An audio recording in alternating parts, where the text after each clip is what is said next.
Hello student, मेरे इस YouTube channel में आप सभी लोगों का स्वागत है। आप लोगों ने मेरे पिछले वीडियो में भारत का संवैधानिक विकास ऐतिहासिक दृष्टिकोण से सन 1600 ईस्वी से लेकर 1858 तक आप लोगों ने पढ़ा। आज मैं आप लोगों को 1858 के बाद जो परिस्थितियां घटित होती हैं और जो अधिनियम बनते हैं ब्रिटिश संसद के द्वारा, उन सब के बारे में मैं आज बताने जा रहा हूं। यह पार्ट 2 है। जैसा कि 1857 के अंतर्गत 1857 में क्रांति होती है और इस क्रांति की ज्वाला ने पूरे अवध को अपने आगोश में ले लिया था, लेकिन शीघ्र ही ब्रिटिश सरकार के द्वारा इस क्रांतियों का दमन कर दिया जाता है। 1857 की क्रांति जैसे ही इसका दमन किया जाता है, 1858 में एक अधिनियम आता है, भारतीय शासन अधिनियम 1858। इसके तहत नए नए कुछ चेंजिंग की जाती है, नया नया परिवर्तन किया जाता है। इस परिवर्तन के तहत 1858 में ब्रिटिश ईस्ट इंडिया कंपनी को भंग कर दिया जाता है और भारतीय प्रशासन सीधे बरतानिया हुकूमत के हाथों में चला जाता है, ब्रिटिश सरकार के हाथों में चला जाता है। अब जो भारत का शासन होता है वह ब्रिटिश सम्राट या ब्रिटिश साम्राज्ञी के नाम से किया जाता है। 1858 में जो अधिनियम बनता है, उस अधिनियम को शिक्षित वर्ग ने मैग्ना कार्टा कहा। उस अधिनियम को शिक्षित वर्ग का मैग्ना कार्टा कहा जाता है। 1858 के अधिनियम के पश्चात एक नया अधिनियम अस्तित्व में आता है। वह अधिनियम होता है 1861 का भारतीय परिषद अधिनियम। 1861 का भारतीय परिषद अधिनियम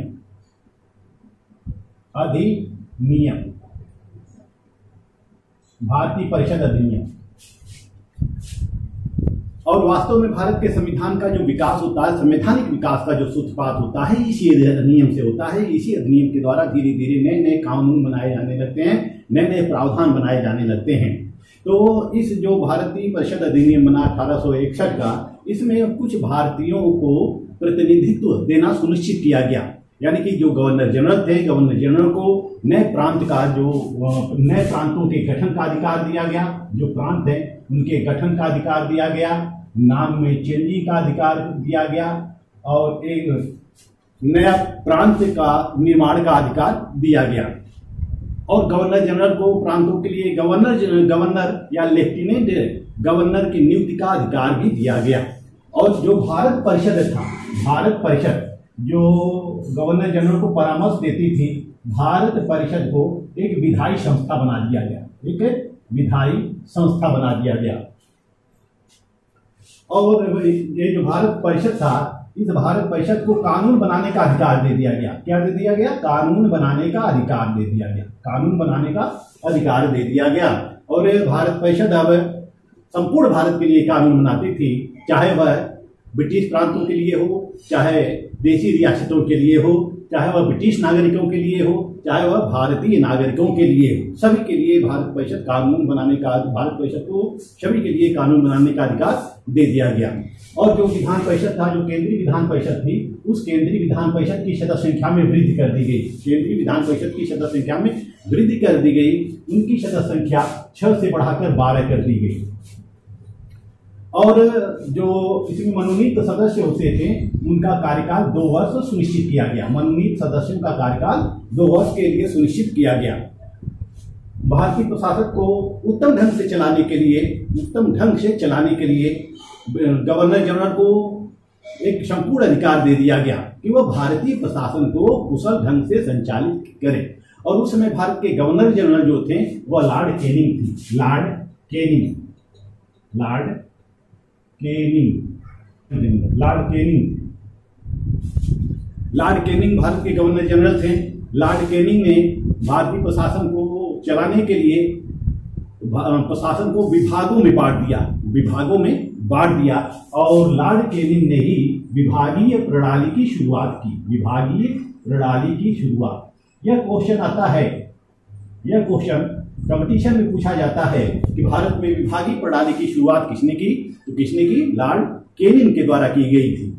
लॉर्ड केनिंग ने प्रशासन को सुविधा की दृष्टि से कई विभागों में विभाजित कर दिया और विभागों में विभाजित करके जो मंत्री थे उन मंत्रियों को विभागों से संबद्ध कर दिया गया। ये जो मंत्री थे विभाग के प्रति उत्तरदायी होते थे, विभाग में कोई गड़बड़ी होती थी तो मंत्री से प्रश्न पूछा जाता था, वह उसकी रिस्पॉन्सिबिलिटी किसकी होती थी, मंत्रियों की होती थी। इस तरह से लॉर्ड केनिंग ने मंत्रिमंडलीय व्यवस्था की भी शुरुआत की, मंत्रिमंडलीय व्यवस्था की भी शुरुआत की।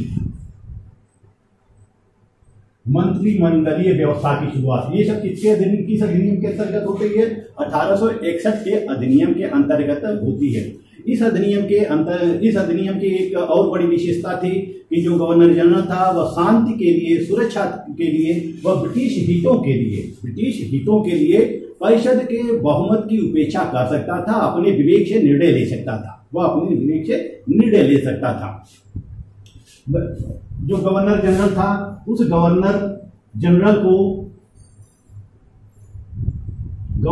को विवेकाधीन शक्तियां प्रदान की गई, वह अध्यादेश भी जारी कर सकता था। गवर्नर जनरल अध्यादेश भी जारी कर सकता था, यानी कि अध्यादेश जारी करने की शक्ति किसको प्रदान की गई, गवर्नर जनरल को अध्यादेश जारी करने की शक्ति गवर्नर जनरल को प्रदान की गई। इस अधिनियम के अंतर्गत जो मद्रास और बंबई के सरकारों को भी व्यवस्थापिका का अधिकार दे दिया गया। जैसा कि 3 प्रेसिडेंसियां उसमें थी, कलकत्ता प्रेसिडेंसी, मद्रास प्रेसिडेंसी और बंबई प्रेसिडेंसी, और इस अधिनियम के तहत मुंबई प्रेसिडेंसी और मद्रास प्रेसिडेंसी को भी व्यवस्थापिका संबंधी अधिकार दे दिया गया। इस अधिनियम के द्वारा प्रांतीय विधायिका तथा देश के शासन में विकेंद्रीकरण प्रारंभ हुआ। यह जो विकेंद्रीकरण का प्रारंभ जो होता है वह 1861 के अधिनियम के अंतर्गत ही होता है, यानी कि विकेंद्रीकरण कि जो प्रांतीय सरकारों को भी कुछ अधिकार दिए गए और प्रांतीय सरकारों के लिए एक गवर्नर होता था और जो विधान परिषद होती थी वह गवर्नर के प्रति उत्तरदायी होती थी, गवर्नर के माध्यम से शासन किया जाता था। तो इस तरह से विकेंद्रीकरण की शुरुआत 1861 से किया गया, यानी कि इसमें भारतीय शासन में भारतीयों का प्रतिनिधित्व सुनिश्चित किया गया। तो 1861 के अधिनियम की कुछ विशेषताएं थी। 1861 के बाद एक दूसरा अधिनियम पारित होता है, 1873 का अधिनियम। ये जो 1873 का अधिनियम था इसमें बहुत कुछ बड़ा नहीं था, बल्कि इसमें यह पारित किया गया था इसमें कि जो ब्रिटिश ईस्ट इंडिया कंपनी थी, ईस्ट इंडिया कंपनी को औपचारिक रूप से भंग कर दिया गया। ब्रिटिश ईस्ट इंडिया कंपनी को औपचारिक रूप से भंग कर दिया गया। 1 जनवरी 1884 को भंग कर दिया गया, यानी औपचारिक रूप से इसको भंग कर दिया गया। इसके 1873 के अधिनियम के बाद एक और अधिनियम आता है जिसको हम 1874 का अधिनियम कहते हैं। यह अधिनियम शाही उपाधि अधिनियम के नाम से जाना जाता है। शाही उपाधि अधिनियम के नाम से जाना जाता है। इस शाही उपाधि अधिनियम के तहत 1874 में शाही उपाधि अधिनियम के तहत महारानी विक्टोरिया को भारत का साम्राज्ञी घोषित किया जाता है, यानी कि 28 अप्रैल 1874 को इनको भारत का 28 अप्रैल 1974 को महारानी विक्टोरिया को भारत का साम्राज्ञी नियुक्त किया जाता है, महारानी घोषित किया जाता है और भारत का पूरा प्रशासन किसके हाथों में हो जाता है, महारानी विक्टोरिया के हाथों में हो जाता है। और 1974 के पहले भी भारत का प्रशासन महारानी के हाथों में था, यानी साम्राज्य के हाथों में था, लेकिन औपचारिक रूप से भारत शासन 1974 में ही साम्राज्य के हाथों में गया। क्योंकि 1858 में जब भारत की सत्ता ब्रिटिश सरकार के हाथों में जाती है तो ब्रिटिश सरकार समय समय पर नए नए अधिनियम बनाने लगती है। जैसे जैसे उसकी जरूरत होती है, जैसे जैसे समस्याएं होती हैं, जैसे प्रशासन के लिए आवश्यकताएं महसूस होती है, समस्याएं उत्पन्न होती है, उन समस्याओं को दूर करने के लिए वह नए नए अधिनियम बनाने लगती है। जैसे 1861 का अधिनियम, 1874 का अधिनियम, 1873 का अधिनियम और फिर उसके पश्चात 1892 का अधिनियम, 1892 का भारतीय परिषद अधिनियम, भारतीय परिषद अधिनियम, भारतीय परिषद अधिनियम 1892 का भारतीय परिषद अधिनियम। यह जो अधिनियम था यह अपने आप में बहुत ही महत्वपूर्ण था, लेकिन 1892 के भारतीय परिषद अधिनियम के पहले कुछ घटनाएं भारत में घटित होती हैं, जैसे कि 1872 से लेकर 1880 तक भारत में गवर्नर जनरल लॉर्ड लिंटन था। लॉर्ड लिंटन के दमनात्मक कार्यों को हम जानते हैं कि लॉर्ड लिंटन ने कितने दमनकारी कार्य किए, उसने कौन कौन से कानून बनाए। जैसा कि 1880 के दशक में जब भारत में ब्रिटिश सरकार को ये लगता है कि भारत में एक असंतोष की ज्वाला उत्पन्न हो रही है और कभी भी 1857 की क्रांति की तरह से भारत में विस्फोट हो सकता है, फिर एक भयंकर क्रांति हो सकती है, तो 1880 में लॉर्ड लिंटन को फिर बुला लिया जाता है। 1880 में लॉर्ड रिपन को भारत का गवर्नर जनरल बनाकर भेजा जाता है। लॉर्ड रिपन को भारत का गवर्नर जनरल बनाकर भेजा जाता है। यह 1880 से लेकर 1883 तक रहे। 1883 तक रहे। 3 सालों में लॉर्ड रिपन ने इतने अच्छे कार्य किए कि भारतीय इनके कार्यों से उत्साहित हो गए और लॉर्ड रिपन ने सबसे पहले स्वायत्त शासी संस्थाओं का श्री गणेश किया और इसीलिए लॉर्ड रिपन को इसका स्वायत्त शासी संस्थाओं का जनक माना जाता है। इनको जनक माना जाता है, यानी कि जो स्थानीय संस्थाओं की शुरुआत, प्रशासन की शुरुआत इन्होंने स्थानीय संस्थाओं के माध्यम से की, जो जिसे हम स्वायत्त शासी संस्थाएं कहते हैं। और स्वायत्त शासी संस्थाओं का श्री गणेश इन्होंने किया, इसीलिए इनको इनका स्वायत्त शासी संस्थाओं का जनक माना जाता है। इसी तरह से लॉर्ड रिपन के शासनकाल में एक और घटना होती है। 1883 का इल्बर्ट बिल विधेयक होता है। ब्रिटिश सरकार ने इल्बर्ट बिल विधेयक पारित किया है। इल्बर्ट बिल विधेयक पारित करना चाहती थी। इस विधेयक का उद्देश्य यह था, यानी कि इस कानून का उद्देश्य यह था कि जिस तरह से यूरोपीय न्यायाधीश भारतीयों के मुकदमे सुन सकते हैं, तो भारतीय न्यायाधीश भी यूरोपियनों के मुकदमे सुन सकते हैं। और इस मुद्दे का, इस बिल का व्यापक पैमाने पर यूरोपियनों के द्वारा विरोध हुआ। यूरोपियन संगठन बनने लगे, जो यूरोपीय सैनिक थे, यूरोपीय नागरिक थे, यूरोपीय न्यायाधीश थे या यूरोपीय कर्मचारी जितने भी थे, सब संगठन बनाए और इस बिल का विरोध किए।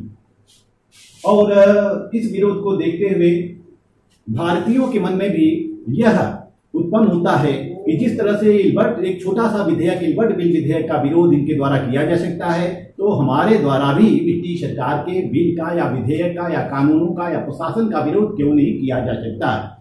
तो इसको देखते हुए 1885 में भारतीय राष्ट्रीय कांग्रेस की स्थापना की जाती है। भारतीय राष्ट्रीय कांग्रेस की स्थापना की जाती है। भारतीय राष्ट्रीय कांग्रेस की स्थापना की जाती है और इस कांग्रेस को लेकर, इस भारतीय राष्ट्रीय कांग्रेस को लेकर कई प्रकार के बात छिड़े हुए हैं। कुछ विद्वान ये कहते हैं कि भारतीय राष्ट्रीय कांग्रेस की स्थापना भारतीयों के द्वारा की गई। कुछ लोग यह कहते हैं, कुछ विचारक यह कहते हैं या विद्वान यह कहते हैं कि भारतीय राष्ट्रीय कांग्रेस की स्थापना ब्रिटिश सरकार के द्वारा की गई। लेकिन हम इसमें आपको संवैधानिक विकास बता रहे हैं, तो इसके गहराई में हम बहुत जाना नहीं चाहते। तो 1885 में 28 दिसंबर 1885 में कांग्रेस की स्थापना हो जाती है। कांग्रेस की स्थापना के समय करीब 72 सदस्य होते हैं। कांग्रेस के संस्थापक सदस्य होते हैं, जैसे काशीनाथ तैलंग, दीनसा वाचा, दादा भाई नौरोजी, सुरेंद्र नाथ बनर्जी, बिमोर चंद्र बनर्जी इत्यादि जैसे नेता होते हैं। A.O. ह्यूम के इसका संस्थापक माना जाता है, यानी कि A.O. एलन ऑक्टेवियन ह्यूम के द्वारा 1885 में भारतीय राष्ट्रीय कांग्रेस की स्थापना होती है। और इसी कांग्रेस के बैनर के नीचे जो भारतीय होते हैं, भारतीय नेता होते हैं, वह ब्रिटिश सरकार के कमियों को उजागर करते हैं।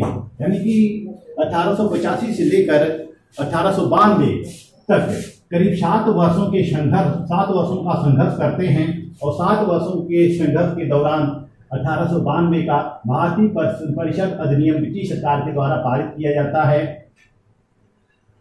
जो 1885 के बाद के जो नेता थे, 1885 यानी कांग्रेस के संस्थापक नेता जो थे, वह भारत में स्वराज लाना चाहते हैं। औपनिवेशिक शासन के माध्यम से वह शासन करना चाहते हैं। उनका उद्देश्य संवैधानिक तरीकों के माध्यम से ब्रिटिश सरकार का विरोध करना था, न कि हिंसक तरीकों के माध्यम से ब्रिटिश सरकार का विरोध करना था। ऐसे में कांग्रेसी नेताओं के करीब 7 वर्षों के संघर्ष के उपरांत 1892 का भारतीय परिषद अधिनियम पारित होता है और इस अधिनियम में भारतीय शासन व्यवस्था में नए नए परिवर्तन किए जाते हैं, जैसे कि केंद्रीय विधान परिषद की सदस्य संख्या में 10 केंद्रीय विधान परिषद की सदस्य संख्या में वृद्धि कर दी जाती है। 10 से बढ़ाकर इनकी सदस्य संख्या कितनी की जाती है? 16 की जाती है। केंद्रीय विधान परिषद, केंद्रीय विधान परिषद में सदस्यों की संख्या 10 से बढ़ाकर कितनी कर दी जाती है? 16 कर दी जाती है। 1892 का 10 से बढ़ाकर 16 कर दी जाती है। केंद्रीय विधान परिषद की संख्या 10 से बढ़ाकर 16 कर दी गई थी तथा प्रांतीय परिषदों में भी भारतीयों का प्रतिनिधित्व सुनिश्चित किया गया था। जो प्रांतीय परिषद हुआ करती थी, यानी कि जो राज्य की सरकारें हुआ करती, राज्य की सरकारें किसके माध्यम से कार्य करती थी? प्रांतीय परिषद के माध्यम से कार्य करती थी। प्रांतीय परिषदों में भारतीयों का भी प्रतिनिधित्व सुनिश्चित किया गया। इसमें नगर पालिका, जिला बोर्ड, विश्वविद्यालय, वाणिज्य मंडल के द्वारा अप्रत्यक्ष रूप से भारतीय सदस्यों का निर्वाचन किया जाता है, उनका प्रतिनिधित्व सुनिश्चित किया जाता है और इनको मनोनीत सदस्य का नाम दिया जाता है। इनको किसका नाम दिया जाता है? मनोनीत सदस्यों का नाम दिया जाता है। और इस परिषद के अधिकारों में वृद्धि कर दी गई, परिषद के अधिकारों में वृद्धि कर दी गई थी तथा इसमें एक महत्वपूर्ण परिवर्तन हुआ। यह हम कहते हैं कि भारतीय सदस्यों को एक महत्वपूर्ण अधिकार मिला, वह था बजट पर प्रश्न पूछने का अधिकार। बजट पर प्रश्न पूछने का अधिकार और बहस करने का अधिकार मिला था। अब भारतीय सदस्य भी जो बजट भारत में बजट पारित किया जाता था, उस बजट पर प्रश्न पूछ सकते थे, बहस कर सकते थे। इस तरह से 1892 के द्वारा परिषदों में भारतीयों का प्रतिनिधित्व सुनिश्चित किया गया।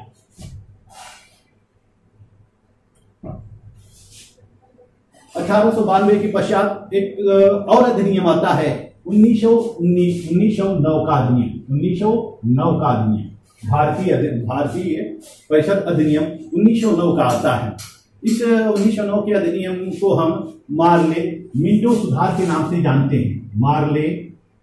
मार्ले मिंटो अधिनियम कह सकते हैं इसको, या अधिनियम सुधार कर सकते हैं। मार्ले मिंटो सुधार 1909। ये जो मार्ले होते हैं ये भारत सचिव होते हैं, भारत सचिव। मिंटो जो होते हैं वो भारत के गवर्नर जनरल होते हैं, गवर्नर जनरल। इनके संयुक्त प्रयास के द्वारा भारतीय प्रशासन में कुछ सुधार के प्रयत्न किए गए थे और यह जो सुधार के प्रयत्न किए गए थे यह सर अरुंडेल समिति के रिपोर्ट के आधार पर की गई थी। सर अरुंडेल समिति की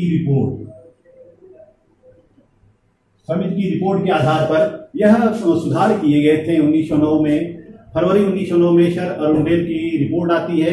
इस रिपोर्ट के आधार पर मार्ले मिंटो जो होते हैं वह 1909 का अधिनियम लाते हैं, जिसको ब्रिटिश संसद के द्वारा पारित कराया जाता है। इस अधिनियम की कुछ खास विशेषताएं थी। मार्ले मिंटो सुधार की कुछ खास विशेषताएं थी। पहली विशेषता थी केंद्रीय विधान परिषद में सदस्यों की संख्या 16 से बढ़ाकर 60 कर दी गई। पहले इसकी सदस्य संख्या कितनी होती थी? 16 होती थी, लेकिन 1909 के भारतीय परिषद अधिनियम के अंतर्गत केंद्रीय विधान परिषदों की संख्या कितनी हो गई? 60 हो गई।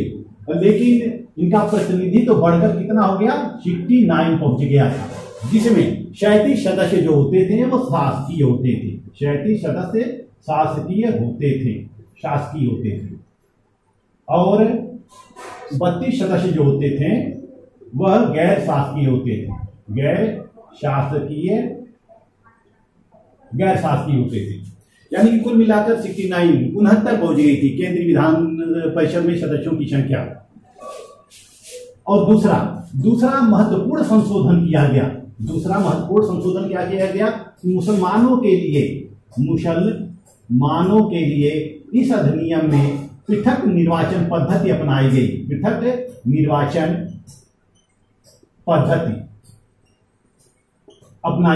इनके लिए निर्वाचन क्षेत्र अलग किए गए और इनको पृथक निर्वाचन दिया गया, यानी कि पृथक निर्वाचन क्षेत्र अलग किए गए और इनको पृथक रूप से मताधिकार भी दिया गया मुसलमानों के लिए, यानी कि सांप्रदायिक आधार पर भारत का विभाजन कर दिया गया, भारतीय निर्वाचन का विभाजन कर दिया गया, भारतीय चुनाव का विभाजन कर दिया गया, मुसलमानों के लिए अलग निर्वाचन क्षेत्रों की व्यवस्था की गई और हिंदुओं के लिए अलग कर दी गई थी, यानी कि हिंदू और मुसलमान के आधार पर भारत को बांटा जा रहा था।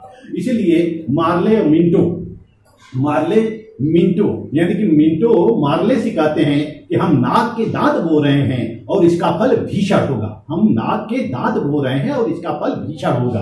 तो इस तरह से 1909 के भारतीय परिषद अधिनियम के द्वारा मुसलमानों का अलग से प्रतिनिधित्व सुनिश्चित किया गया।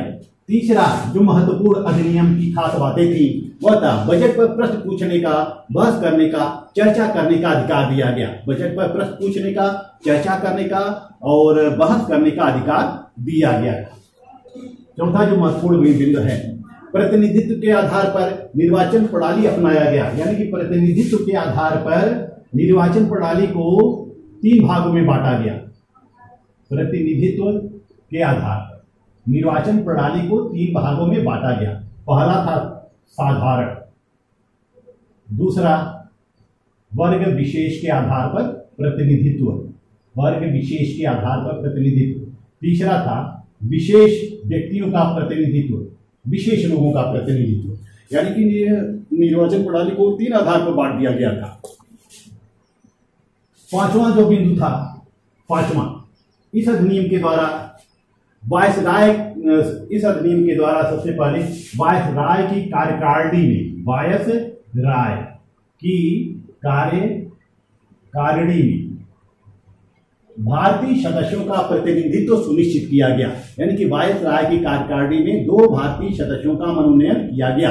उसमें पहले भारतीय सदस्य थे केसी गुप्ता और दूसरे भारतीय सदस्य थे सैयद हुसैन बिलग्रामी, सैयद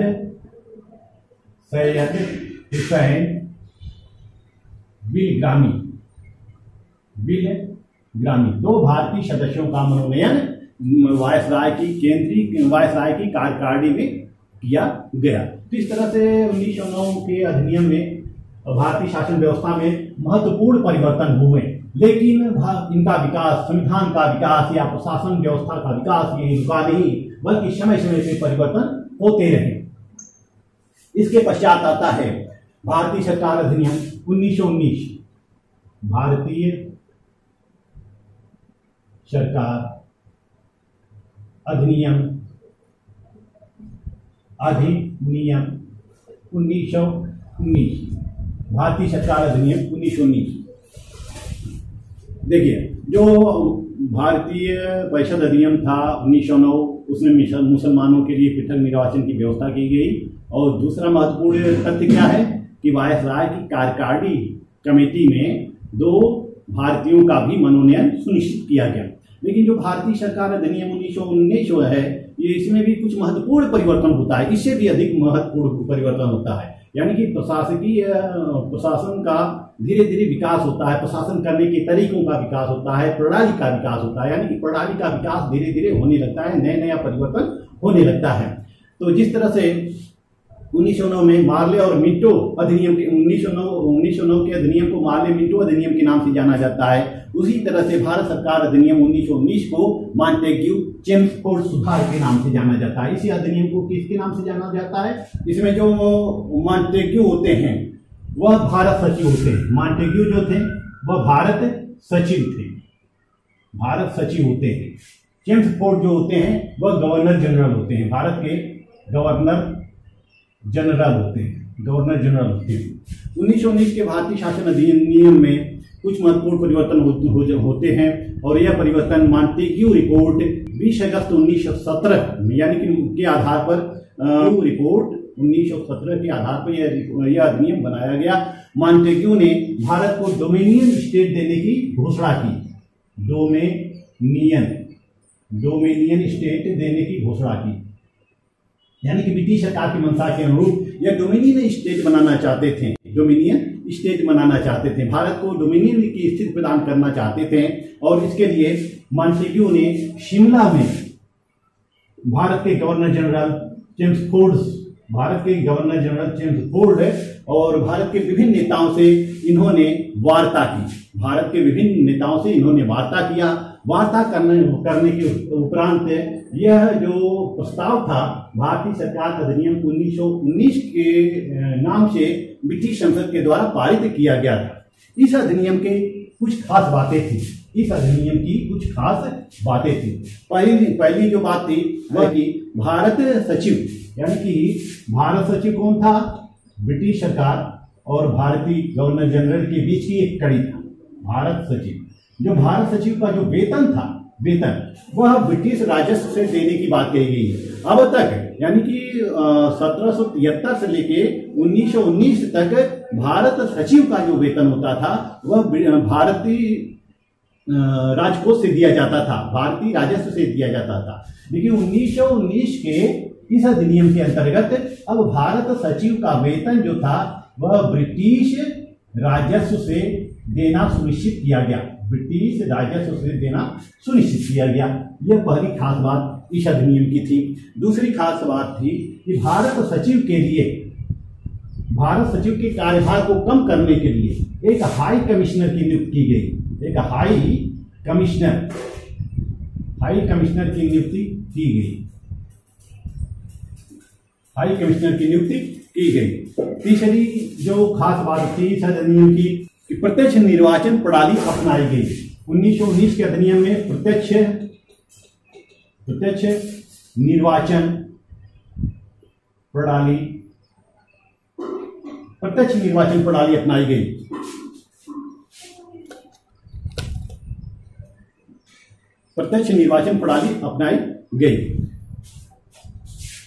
महिलाओं को भी मताधिकार दिया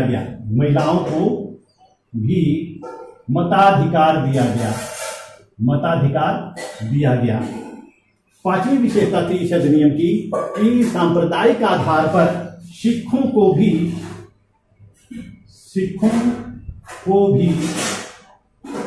प्रतिनिधित्व दिया गया। सांप्रदायिक आधार सिखों के लिए भी सीटें आरक्षित की गई। फिर एक सांप्रदायिक आधार पर विभाजन हुआ। 1909 में हुआ था, मुस्लिमों को अलग प्रतिनिधित्व दिया गया था। 1919 के भारतीय शासन अधिनियम के अंतर्गत सिखों को अलग प्रतिनिधित्व दिया गया था। और 1919 के अधिनियम के तहत केंद्र में द्विसदनात्मक व्यवस्थापिका की स्थापना की गई।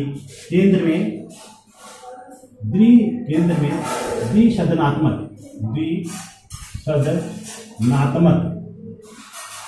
व्यवस्थापिका की स्थापना की गई। पहली जो थी वह राज्य परिषद, इसको उच्च सदन भी बोला जाता था। दूसरा था ये पहला। दूसरा विधानसभा, इसको निम्न सदन बोला जाता था। यानी कि जो केंद्र में जो एक विधानमंडल होती है उसको दो सदन कर दिए गए, एक राज्य परिषद और एक विधानसभा। जो राज्य परिषद था उसकी सदस्य संख्या 60 कर दी गई। राज्य परिषद की सदस्य संख्या कितनी की गई? 60 की गई। विधानसभा की सदस्य संख्या कितनी की गई? 145 की गई। 145 कर दी गई। राज्य परिषद का जो कार्यकाल वह 5 वर्ष सुनिश्चित किया गया और विधानसभा का कार्यकाल 3 वर्ष सुनिश्चित किया गया। इनका 3 वर्ष रखा गया, उनका 5 वर्ष रखा गया। दोनों की शक्तियां समान थी, लेकिन बजट पर विधानसभा का अधिकार था। यानी कि जब तक विधानसभा का बहुमत बजट पर नहीं होता तब तक बजट पारित नहीं हो सकता था। तो इस तरह से दैध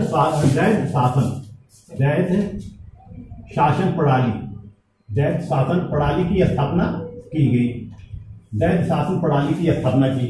इस दैध शासन प्रणाली में प्रशासन के विषयों को बांट दिया गया। प्रशासन के विषय को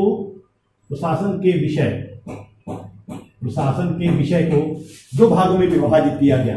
पहला केंद्रीय, दूसरा प्रांतीय।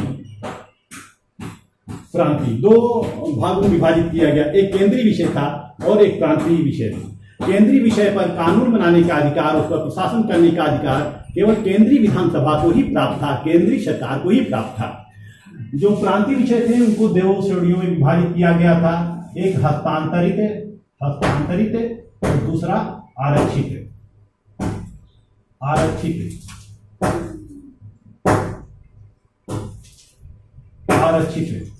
दो विषय थे, एक आरक्षित एक हस्तांतरित विषय। हस्तांतरित विषयों में जैसे शिक्षा था, स्वास्थ्य था, इस पर राज्य सरकार के द्वारा कानून बनाया जाता था, जबकि जो आरक्षित विषय थे वह गवर्नर जनरल के हाथ में रखा गया। आरक्षित विषयों में जैसे थे राजस्व, न्याय, वित्त, पुलिस, ये सब आरक्षित विषयों की श्रेणी में थे।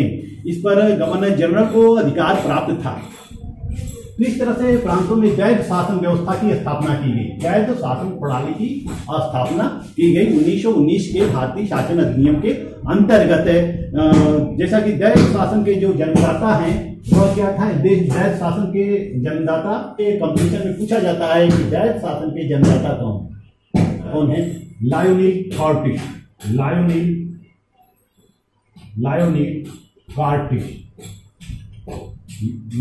कार्टिस जो हैं वह वैध शासन प्रणाली के जन्मदाता कहे जाते हैं।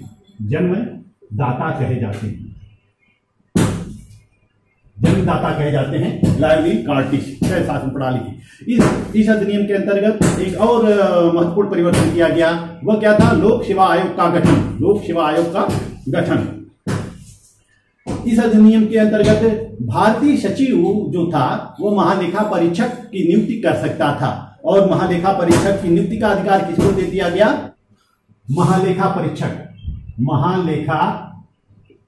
परीक्षक की नियुक्ति की गई, नियुक्ति का प्रावधान किया गया भारतीय शासन अधिनियम 1919 के तहत।